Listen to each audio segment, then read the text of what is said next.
Sirul Asrar. Berpuluh tahun saya ngalami, sampai sih enak 200 Pak. Saya satu hari satu malam pada saat tahun 76, abah saya sendiri membeat saya di dalam thariqah, kata sebut, ya dah. Satu hari satu malam saya harus melunasi dzikir siri itu 20.000. Sampai 200. Tapi bukan 200-nya, bukan 20.000-nya. Ukurannya bisa wusul itu ada sirul asranya ndak.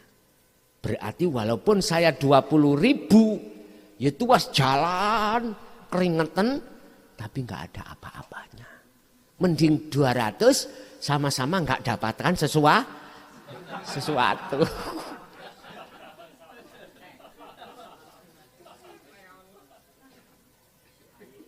Ceritanya saya diperbolehkan untuk menyampaikan sirul asr itu nggak bisa diterangkan secara akliyah Pak. Nggak bisa saya ceritakan itu. Cara orang mendengarkan akan terenyuh dan menangis. Sampak-sampak cara saya itu sudah saya belani bahasa syariat. Gak ngerti anak, gak ngerti bojo, gak ngerti apapun, gak ngerti. Yang namanya tidur hampir 1 tahun. Kok mungkin?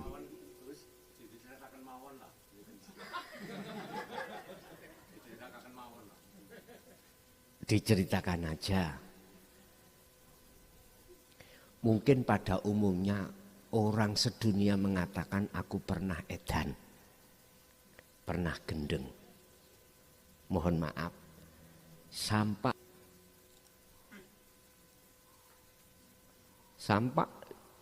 istilah bahasa telanjang bulat. Udah, pasti orang mengatakan saya gila. Padahal enggak. Padahal enggak. Cuman saya kehilangan akal gitu aja lah. Saya sebetulnya sadar, tapi tidak sadar. Laksana jenengan tidur lah. Sampai ketika tidur, tahu diri jenengan? Gak tahu.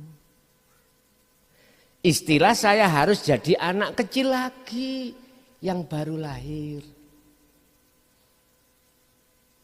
Kita waktu lahir ada anak yang lahir dari kandungan sudah bajuan? Enggak ada. Seperti itulah hampir 1 tahun.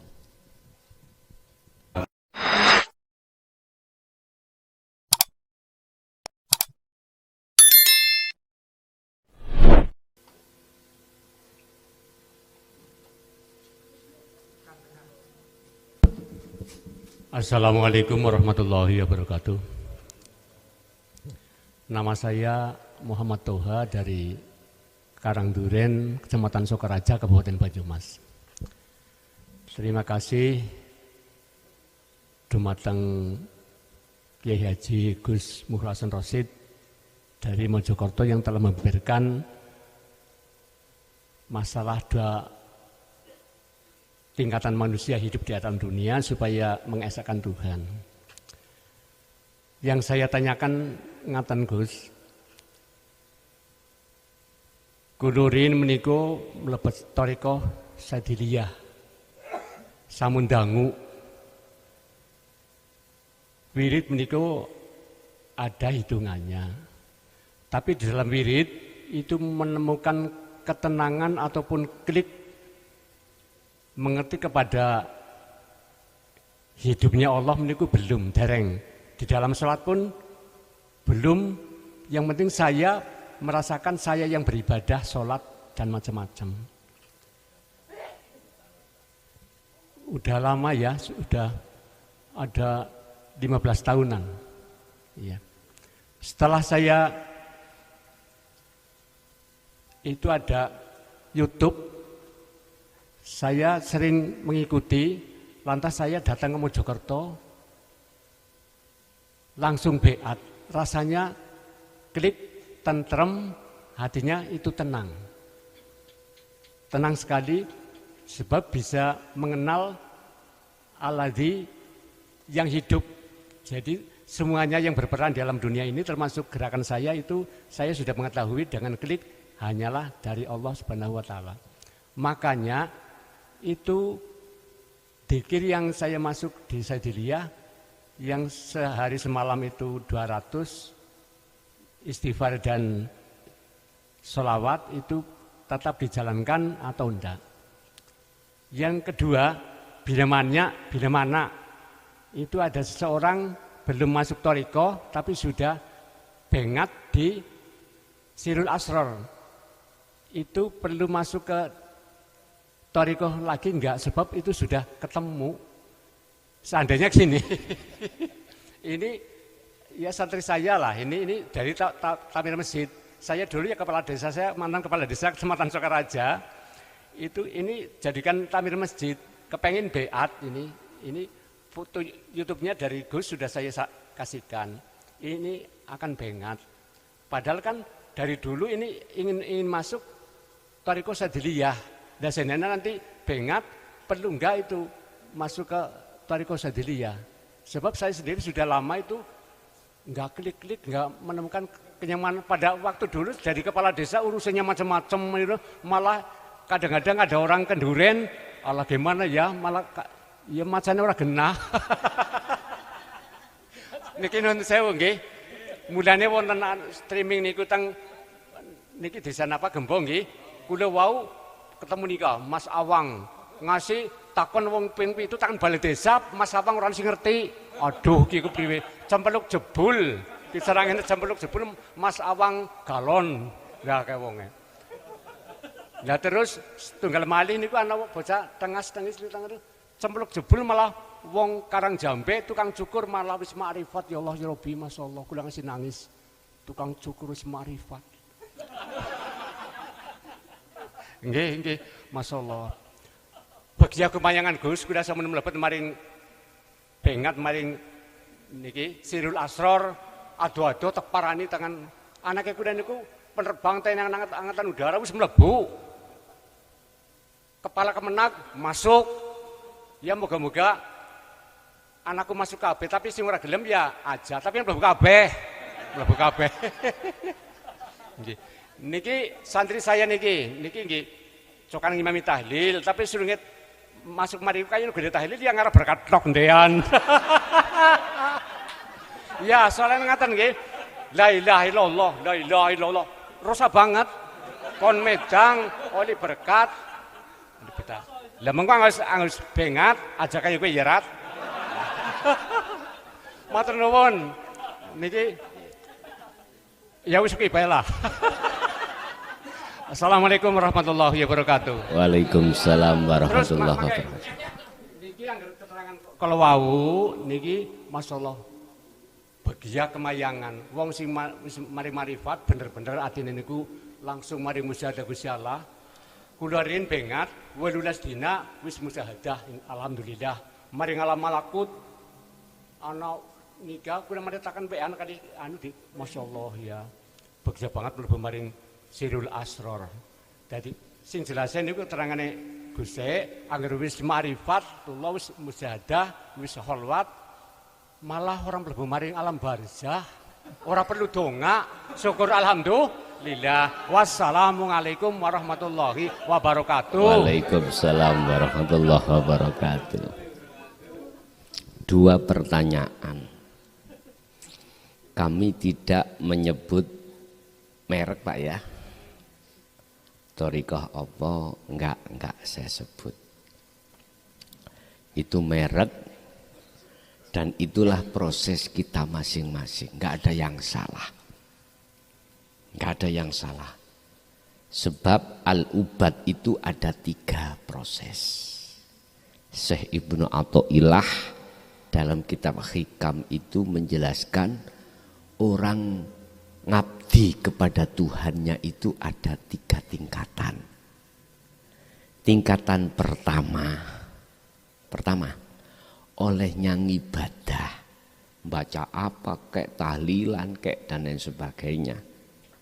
Itu masih ada di dalam hati karena pingin disanjung makhluk lain. Dan ini semua ngalami karena ini proses. Nanti seiring berjalannya waktu, pendidikan masuk-masuk, akhirnya tinggalkan itu. Yang karena ingin dipuja orang lain, tinggalkan. Akhirnya yang masuk kedua. Al-ubad ini ada kalanya masih ingin dikasih Allah hadiah berupa surga dan pahala. Jadi orientasi kita ketika beribadah dalam hati itu diam-diam masih karena itu. Kita berjamaah supaya dapat 27 derajat. Kita sholat tekun, pingin biar tidak dimasukkan neraka, biar dimasukkan surga. Loh, ini proses. Ini manusia. Ada sampai mati prosesnya seperti ini di nomor 2, ada sampai mati prosesnya itu masih di tingkat yang terakhir, Pak. Al-ubad ahli ibadah itu betul-betul lillahi ta'ala, itu yang sudah makrifat. Tinggal kita di posisi mana untuk saat ini. Udah berbicara masalah thariqah. Saya tidak menyebut merek, mohon maaf ya. Thariqah itu apa sih artinya? Jalan. Jalan itu ada yang muttasil, ada yang munfasil. Dalam dunia thariqah pada umumnya ada yang muktabaroh, ada yang ghairu muktabaroh. Apa muktabaroh itu? Coro sanatnya itu nyambung sampai Rasulullah. Iku muktabaroh.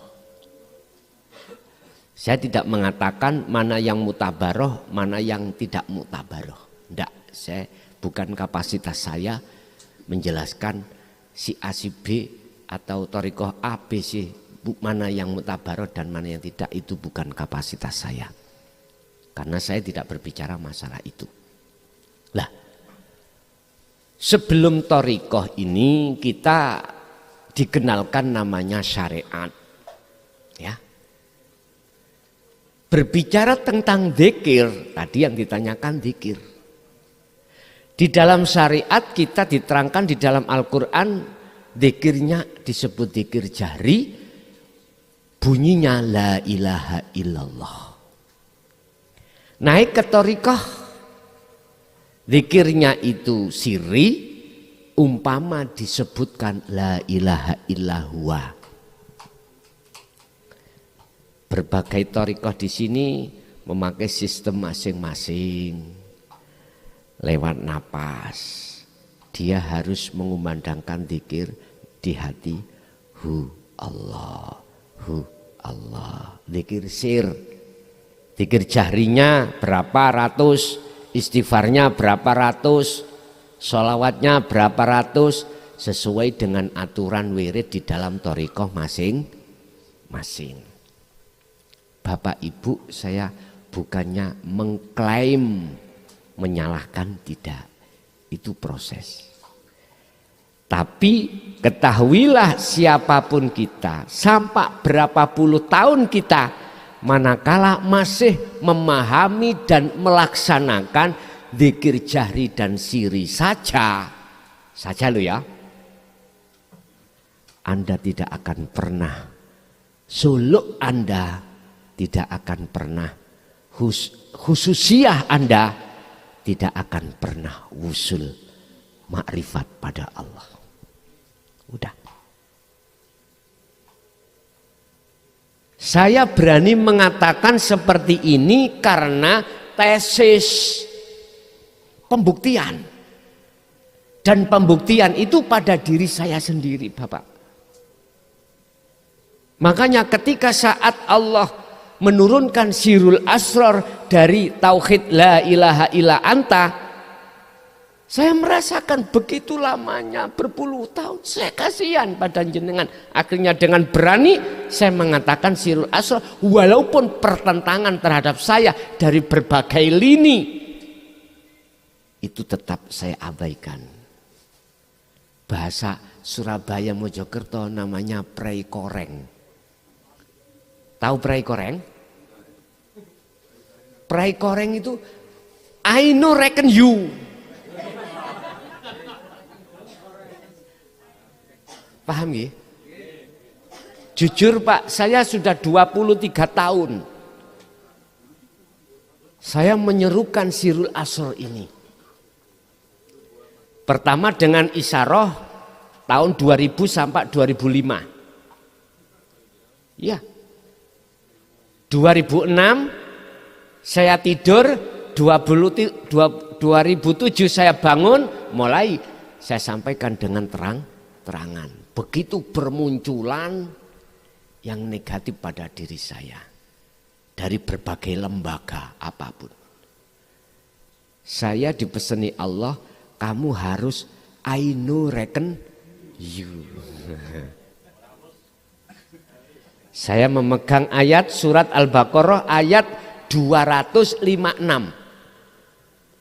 Itu yang saya pegang. Sebab munculnya dzikir sirul asror itu dari situ. Di situ tidak dikatakan dengan kalimat terus terang sirul asror enggak. Cuman di situ dikatakan wa may yakfur bitaghuti wa yu'min billah. Artinya barang siapa hatinya meninggalkan selain Allah, selain Tuhan, iman, wa yu'min billah, maka imannya pasti benar. Artinya barang siapa yang hatinya tinggalkan selain daripada Allah, pasti kau akan bertemu Allah. Berarti akhirnya muncul sirul asrar.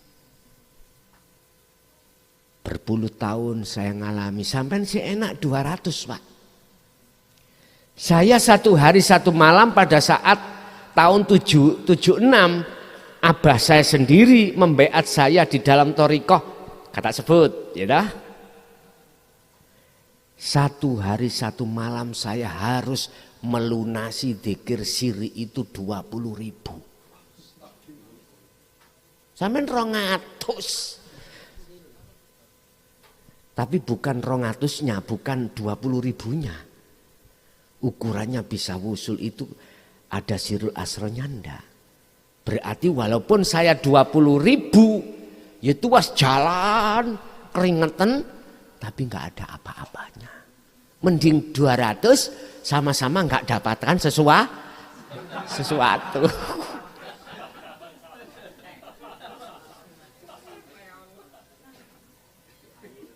Ceritanya saya diperbolehkan untuk menyampaikan sirul asr itu nggak bisa diterangkan secara akliyah Pak.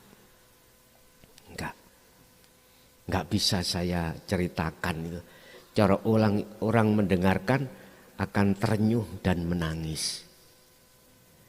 Sampak-sampak cara saya itu sudah saya belani bahasa syariat. Gak ngerti anak, gak ngerti bojo, gak ngerti apapun, gak ngerti. Yang namanya tidur hampir 1 tahun. Kok mungkin?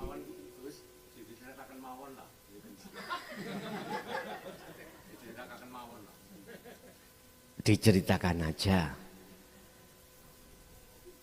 Mungkin pada umumnya orang sedunia mengatakan aku pernah edan, pernah gendeng. Mohon maaf, sampak mohon maaf Bu nggih, manuk saya putus. Jadi nggak punya manuk saya. Sampak istilah bahasa telanjang bulat. Udah. Pasti orang mengatakan saya gila. Padahal enggak. Padahal enggak. Cuman saya kehilangan akal gitu aja lah. Saya sebetulnya sadar. tapi tidak sadar. Laksana jenengan tidur lah. Sampai ketika tidur tahu diri jenengan? Gak tahu. Istilah saya harus jadi anak kecil lagi yang baru lahir. Kita waktu lahir ada anak yang lahir dari kandungan sudah bajuan? Enggak ada. Seperti itulah hampir 1 tahun. Hanya satu, saya direkom Allah untuk menyampaikan dinut tauhid secara terang-terangan. Saya sudah baca resiko di dalam surat Al-Hijr ayat 94 sampai 99. Bagaimana itu dikatakan? Allah katakan, Muhammad sampaikan ini secara terang-terangan. Walaupun resikonya luar biasa. Kau dicaci maki oleh umat, kau pasti akan dijauhi, kau pasti akan di-cut. Udahlah, disampah-sampahkan. Oleh karena Allah sayang terhadap jenengan, terhadap kita, akhirnya Allah bertajalli pada diri saya untuk jalankan semuanya. Sampai detik ini Allah bertajalli sampai di sini itu masih ada hubungannya dengan tahun 2006 pada saat itu. Kok umpaman gak mungkin. Allah bertajalli pada diriku menyampaikan dinut tauhid ini. Gak mungkin. Itu ceritanya udahlah, gak usah tak urai sampai detail, gak usah. Yang jelas saya pernah ngalami seperti panjenengan, tidak pernah akan bisa suluk ini sampai wusul pada Allah bila mana belum membawa kunci dzikir sirul asrar. Mohon maaf panjenengan yang baik masih menjadi murid atau menjadi khalifah atau menjadi mursyid, mohon maaf, mohon izin. Bukannya saya itu menyudutkan Anda, enggak. Saya nasihati, enggak bisa kita akan usul pada Allah. Ending kita ketika berzikir jahri dengan sirri itu mesti ada di makom mukasyafah. Makom yang penuh dengan karomah. Enggak bisa masuk ke makom musyahadah, makrifat Allah, enggak bisa. Itu miturut sistem. Miturut sistem. Saya tidak bicara tentang sifat jaiznya Allah loh Pak ya. Kalau sifat jaiznya Allah jenengan enggak belajar, enggak apa, begitu procot, Allah berkehendak in aroda syai'an ayyakula lahu kun fayakun ma'rifat ya. Allah mampu. Nggih mboten. Saya tidak bicara di situ. Saya bicara tentang sistem. Enggak bisa. Akhirnya kita punya karomah. Dengan karomah itu pasti kita akan jadikan sebagai alat untuk mencari ma'isyatu dunia. Mohon maaf terhadap jenengan yang sudah lama di thariqah, bahkan sudah menjadi khalifahnya, bahkan menjadi mursyid. Jikalau Anda tidak membawa sirul asr ketika dzikir sir, gak akan bisa wusul pada Allah. Saya berani mengatakan ini karena terjadi pada diri saya. Mengingat waktu kita hanya sedikit, umur kita tinggal berapa tahun. Udah, kita jangan berdebat terus di sini. Langsung kita terima dan kita realisasikan sirul asr itu di tengah-tengah dzikir sir ketika Anda suluk atau khususiyah. Dalam setiap thariqah mesti ada waktu khususiyah sendiri, waktu suluk sendiri, ada wiridnya sendiri. Itu gak usah ditinggalkan, gak apa-apa. Tapi dengan catatan, ketika panjenengan mewiridkan apa yang ada di dalam thariqah Anda, sertakan dengan sirul asrar. Hanya itu. Mudah toh Pak ngeterapkan sirul asrar. Ketika membaca istighfar, ketika jenengan berzikir, hatimu lepaskanlah keakuan dirimu yang melakukan. Sirul asrar ada 3 tingkat. Pertama, rasa su'aul basyirah, merasakan, mengimankan apa yang terjadi pada diri Anda ketika berzikir, ketika berwirid, itu datangnya dari Allah, dari hidup dalam dirimu.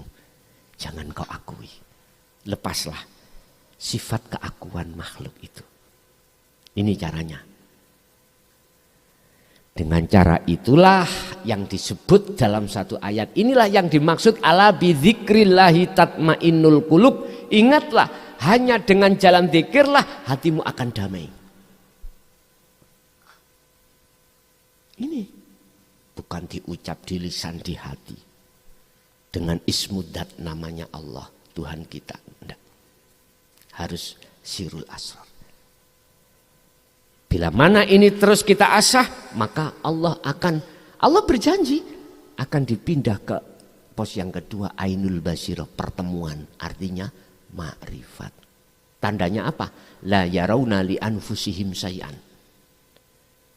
Anda nanti apabila jasad ini menemui sikon apapun, di sini itu langsung klik Allahnya yang nyata. Tergantung bagaimana volume kapasitas Anda berzikir dalam istiqomah itu.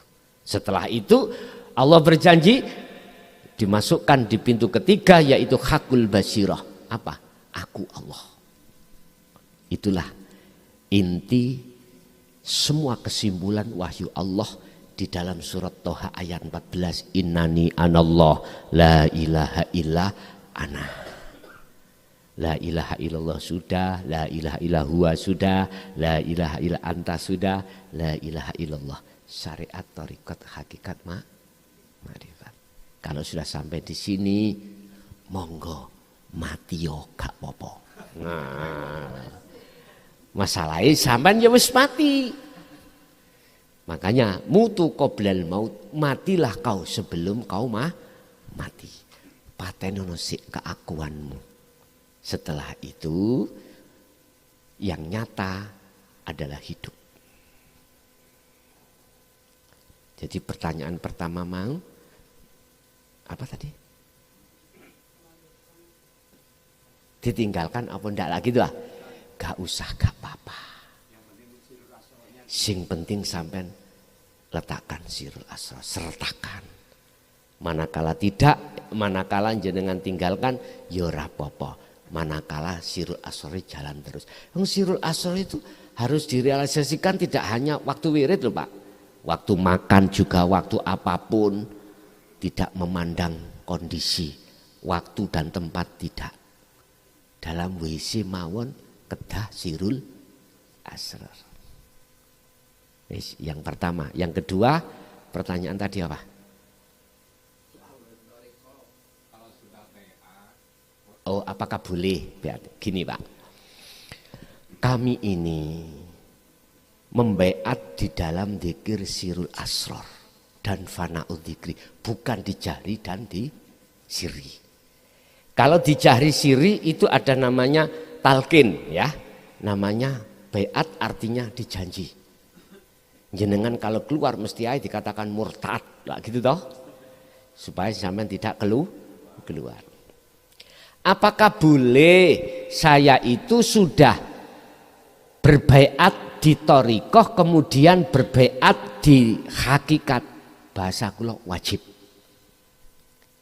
Istilah sampean baru ada di SD SMP, wajib ke SMA. Wajib. Terus yang kedua, apakah boleh saya belum berbaiat di thariqah langsung di hakikat? Malah itu patas. Boleh. Karena apa? Karena bahasa baiat di dalam hakikat itu tidak mentalkin, tidak menjanji jenengan, tidak enggak apa? Disambungkan habl talinya ruh pada Allah yang terputus oleh nafsu dalam diri jenengan sejak akil balik sampai berpuluh tahun ini terputus. Buktinya kalau terputus, hatimu lalai selalu pada Allah. Alhaakumut takasur hatta zurtumul maqabir. Jikalau hatimu itu bermegah-megahan, ruhmu bermegah-megahan dengan gebiarin dunya, mesti akan menjadikan lalai. Lalainya dirimu pada Tuhanmu. Yang ku maksud lalai, hatimu gak sadar, semua itu yang berperan hanyalah Allah. Akhirnya kita ngaku-ngaku. Wekku, sholatku, dzikirku, kholwatku, apapun kuku nih hamba ini muncul. Nah, inilah disambungkan. Apa sih talinya ruh pada Allah? Hablum minallah itu, coba. Nek hablum minanas kita sudah tahu. Hablum minallah itu adalah adzikru bisiril asrar. Zikir itulah yang disebut habl. Habl itu adalah tali penyambung antara mic dengan mixer, akhirnya hidup salon ini. Coba kalau kabel iki diputus.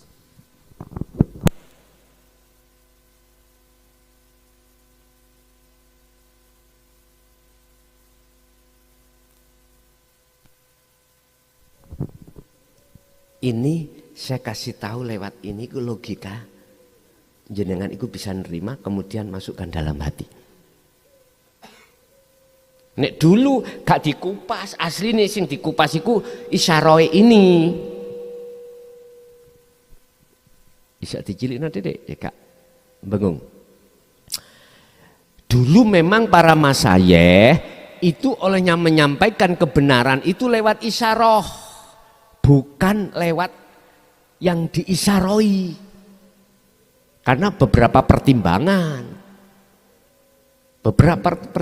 itu pun berani menyampaikan tatkala ada di tempat khusus, tempat umum seperti ini, apalagi lewat medsos, nggak wani.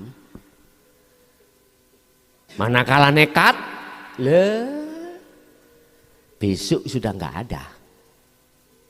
Maksudnya dilarang untuk menjalankan, dilarang melarang pada kemauan orang. Nah, embuh itu lagu di sopo itu. Begitu loh Pak. Sekarang sudah floor diekspos segala sudut medsos boleh. Karena apa? Sudah mendekati waktu penghancuran. Umat sebelum Nabi Muhammad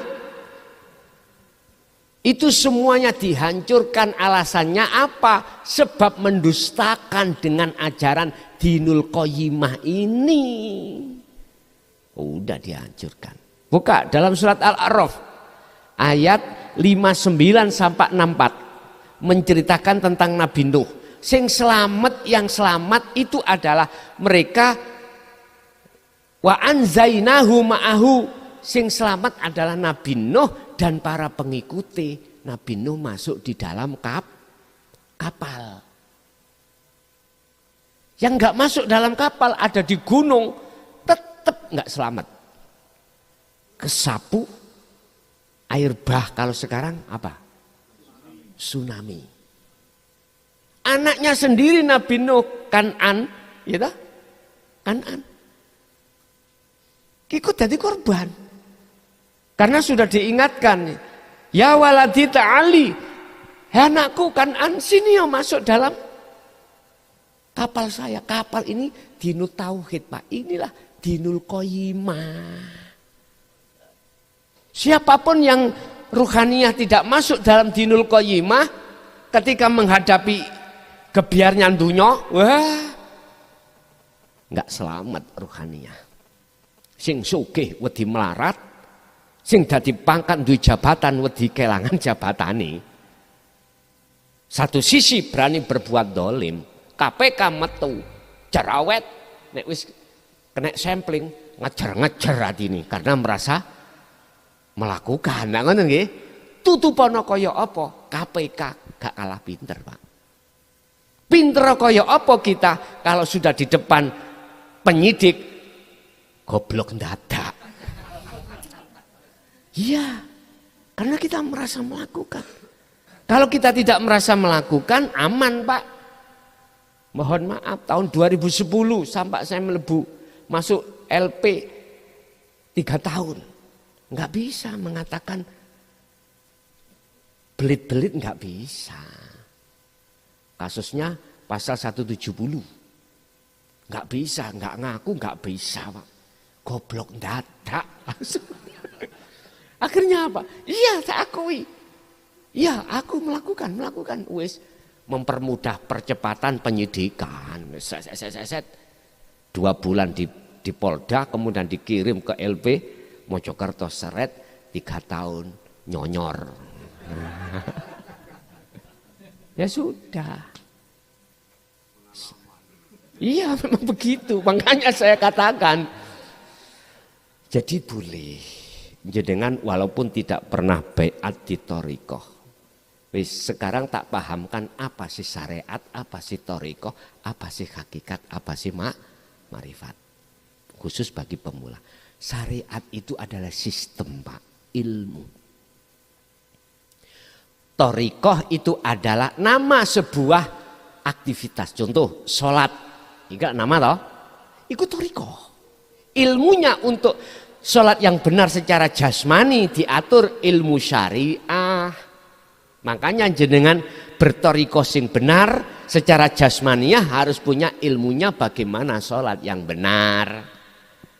Habis takbiratul ihram membaca doa iftitah monggo, gak ya monggo.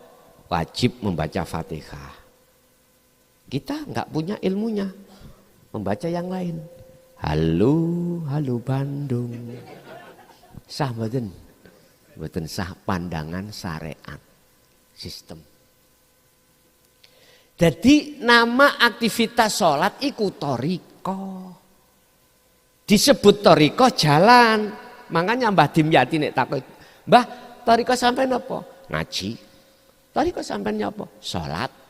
Thariqah sampean apa? Bu, aktivitas apa disebut? Ya iku thariqah. Thariqah kan jalan.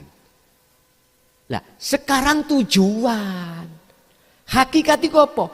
Tujuan, di dalam tujuan ada sistem ilmu. Ini yang dimaksud dinu tauhid, ilmunya tauhid. Khusus untuk ruhaniyah, syariat khusus untuk jasmaniyah. Lah, hakikat khusus untuk mendidik ruhaniyah supaya bisa mengesahkan pada Tuhannya. Dididikkan, makanya hakikat itu tujuan. Apa tujuanmu itu berthariqah? Apa tujuanmu sholat? Mesti jawabannya menyembah Allah dan bertemu. Anda kalau tidak berhakikat nggak akan pernah bisa bertemu Allah. Kalau nggak bertemu Allah berarti nyembahnya tidak pada Allah. Barometernya waktu sholat Anda kelingan apa? Tegan. Ya iki Tuhanmu tegan. Karena bertemu Tuhan, gitu. Apalagi anak muda-muda yang sudah masuk masa puber, punya pacar, punya calon. Allahu Akbar. Ketok calone ya iku pangeranmu. Iya. Gak iso, gak bisa hati langsung masuk Tuhan di dalam calon itu. Dalam calon istri suami kita nggak bisa. Karena tertutup, nggak ada hakikatnya. Makanya hakikatnya adalah tujuan. Nah tujuan itu harus diilmui. Nah ilmunya adalah ilmu tauhid ini. Ketika itu sudah sampai dapatkan, jenengan paham, akhirnya sholat sampai berhakikat. Apa hakikatnya sholat? Wassolatil wusta, yaitu sholatnya roh. Ini wajah tuaj. Iya, jelas sudah. Syariat ya, hakikat ya. Akhirnya mesti makrifat bertemu. Terus bagaimana konsekuensinya? Al-Mu'minun ayat 1 dan 2. Sungguh bahagia, sungguh beruntung bagi orang mukmin yang imannya sudah ihsan Artinya fi sholatihim khosyi'un. Mesti sholatnya dalam keadaan khusyuk. Al-Mu'minun ayat 1-2. Nanti dibuka. Silakan. Jadi enggak apa-apa. Langsung hakikat. Masalahnya sampai ikut torikonya sudah. Sejak kecil sampai bertoriko tapi enggak kerasa. Saya tidak bicara torikos yang disebut-sebut secara umum muktabaroh, bukan. Yang ku maksud torikos secara hakikat Kanjeng Nabi. Apa torikohnya? Muncul dulu toriko ABC yang seperti sekarang? Sudah ada? Belum ada. Apa toriko Rasulullah? Semua aktivitas. Apalagi kalau bertanya, bagaimana caranya Rasulullah menyembah kepada Allah, sholatnya menyembah kepada Allah sebelum Isra Mi'raj datang. Semua aktivitas yang beliau lakukan ruhaniyahnya itu ini wajah tuat. Berarti sholat iku ya torikoh, ngaji ya torikoh, aktivitas apapun torikoh. Tinggal pertanyaannya kita berhakikat apa enggak? Tujuannya betul-betul sama Allah apa enggak? Kalau enggak ya mohon maaf, golongan nomor loro ini. Ruhaniyahnya ingin ketemu Tuhan enggak? Wong Tuhan itu gak jauh kok, dekat. Di dalam sholat ya ada Tuhan. Anda jual beli di pasar ya ada Tuhan. Sampai Allah berkata kepada Muhammad, idza sa'alaka ibadi fa inni qaribun. Apabila Muhammad hambaku bertanya tentang aku di mana, jawaban Muhammad apa? Inni qaribun, sesungguhnya aku ikut dekat. Baik, endi? Lah ngoten nggih. Bahasaku kalau kasar, Pak. Lihatlah ngarepmu matamu ini ngarepmu. Ini juga ada di dalam, juga ada di wal awwal wal akhir wal dhahir wal batin. Wa nahnu aqrabu ilaihi min hablil warid. Aku lebih dekat daripada urat nadi. Kalau kita tidak tahu karena kita ada di sini, berarti belum makrifat. Mengapa kita belum makrifat? Karena belum hakikat. Makanya saudaraku yang ada di syariat ataupun di toriko, berhakikatlah. Pahami ajaran Rasulullah di jalur dinu tauhid. Dengan begitu nanti Anda ketika berjalan di toriko itu mesti bisa bertemu Allahnya. Bahasa sederhana syariat adalah misalkan mohon maaf kapal atau kendaraan Anda ke sini, toriko adalah jalan. Ke sini harus jenengan punya tujuan. Tujuannya apa? Ngaji. Gitu toh? Oke, ikut hakikat.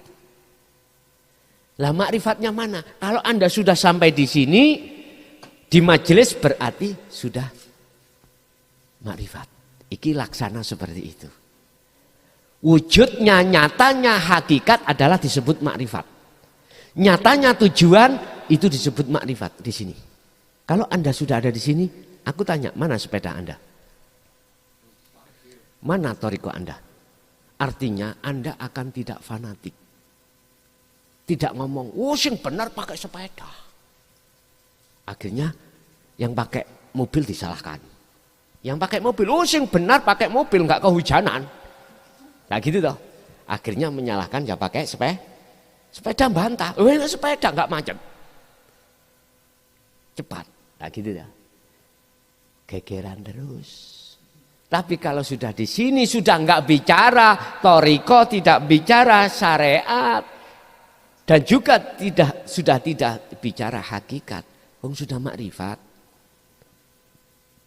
Berarti dikatakan makrifat, kul katakan Muhammad, wallahu ahad, sampaikan tentang ahad, ahadnya Allah itu bagaimana. Oke, mohon maaf, ada makalah memang dari beberapa ulama yang mengatakan Rasulullah dulu nggak pernah menyampaikan tentang hakikat makrifat. Kok ini ada orang Mojokerto nyampe no hakikat katanya ajan Rasulullah. Langen ya. Mohon maaf sebelumnya, saya nggak mau rame-rame. Tapi nek kok jak rame sembarang. Mek ngoten tak ula nih.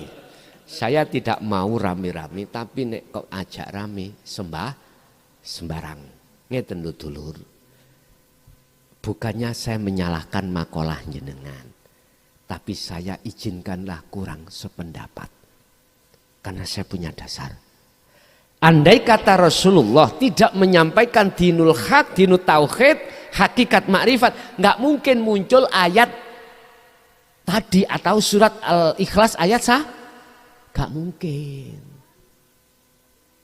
Lagi nggak percaya kalau Rasulullah tidak menyampaikan tentang dinul haq, dinul tauhid, dinul qayyimah, nggak mungkin muncul surat Al-Anbiya ayat 25. La ilaha illa ana.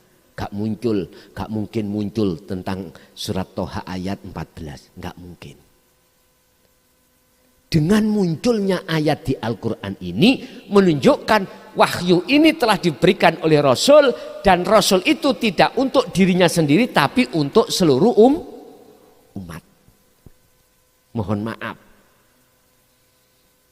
Saya bukan berarti menyalahkan Anda, tapi kurang sependapat.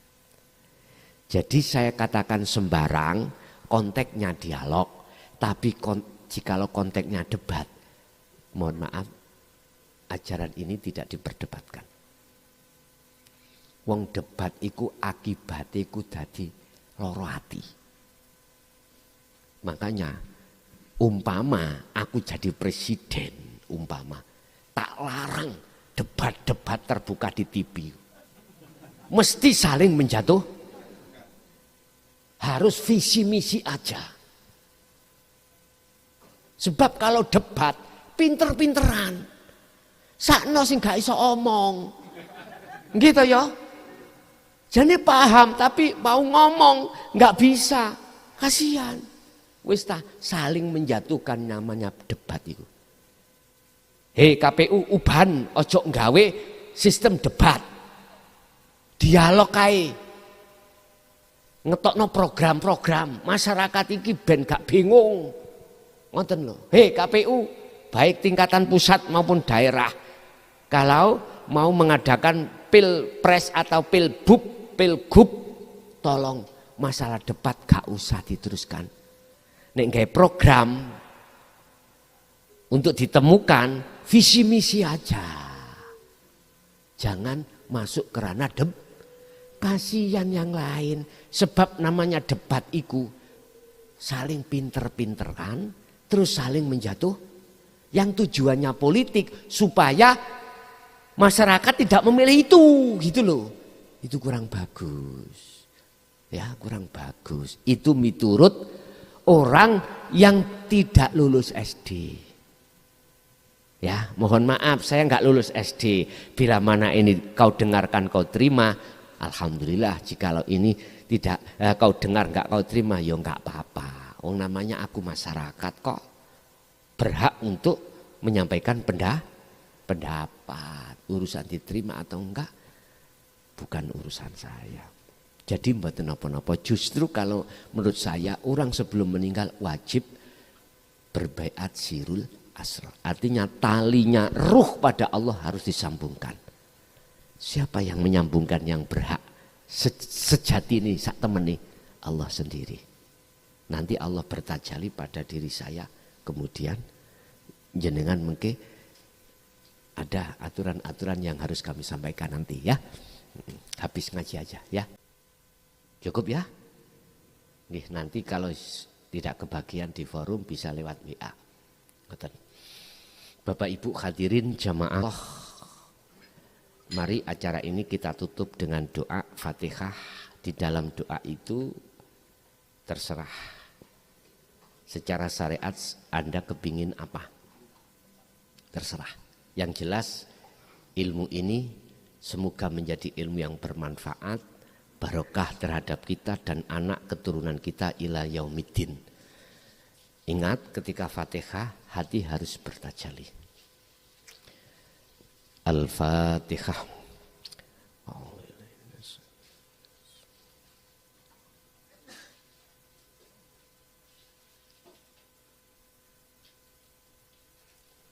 awal sampai akhir barangkali ada kalimah yang menyakitkan hati Anda, saya atas nama pribadi mohon maaf lahir dan batin. Akhirul kalam, hadanallah wa iyyakum wal afa minkum.